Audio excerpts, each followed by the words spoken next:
முன்னாடி வாங்க, 2 ஃபேமிலி முன்னாடி குழந்தை ஓகே சொல்றதுக்கு முன்னாடி பண்ண.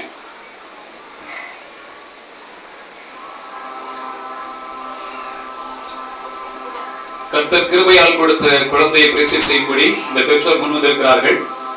குழந்தை பரிசு என்பது குழந்தைக்கு பேர் வைக்கும் நிகழ்ச்சி அல்ல, அல்லது ஞானஸ்தானத்துக்கு இடையானதும் அல்ல.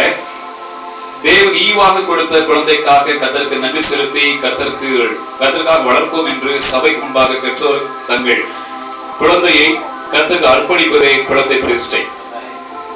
இப்பொழுது பெற்றோர்களை பார்த்து போதராக நாம் கூறுவது நல்லா கவனிக்கணும். நீங்கள் இந்த குழந்தையை கர்த்தருக்காக பிரதிஷ்டை செய்ய கொண்டு வந்திருப்பதன் மூலம் கிறிஸ்துவின் மேலுள்ள உங்கள் விசுவாசத்தை காண்பிக்கிறீர்கள்.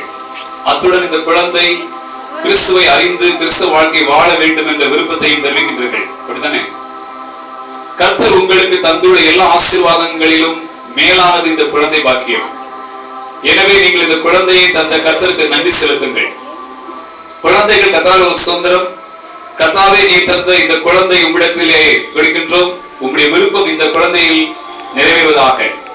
உம்முடைய சித்தம் செய்யும் குழந்தையாக இது வளர உதவி செய்யும் என்று நீங்கள் ஜெபிக்க வேண்டியது உங்களுடைய கடமை.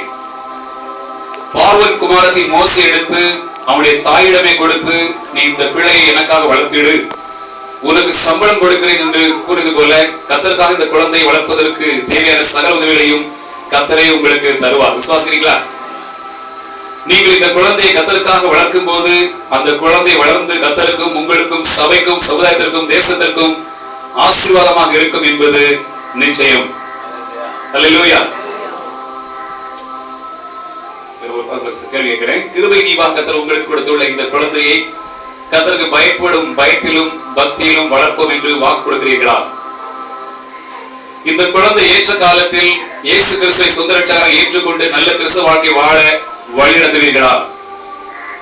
இந்த குழந்தை உங்களை பின்பற்றக்கூடிய விதத்தில் உங்கள் வார்த்தை, நடத்தை, செயல் எல்லாவற்றிலும் நீங்கள் முன்மாதிரியான வாழ்க்கை வாழ்வோம் என்று வாக்கு கொடுக்கிறீர்களா? சரி, நான் குழந்தைக்கு ஜெபம் பண்ண போறேன்.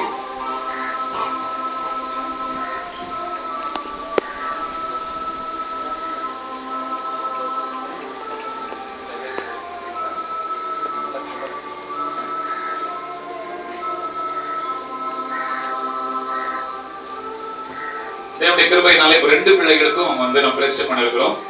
கிருபாவுக்கும் ஆலயத்துல பிரதிஷ்டை பண்ண சொல்லியிருக்கிறாங்க.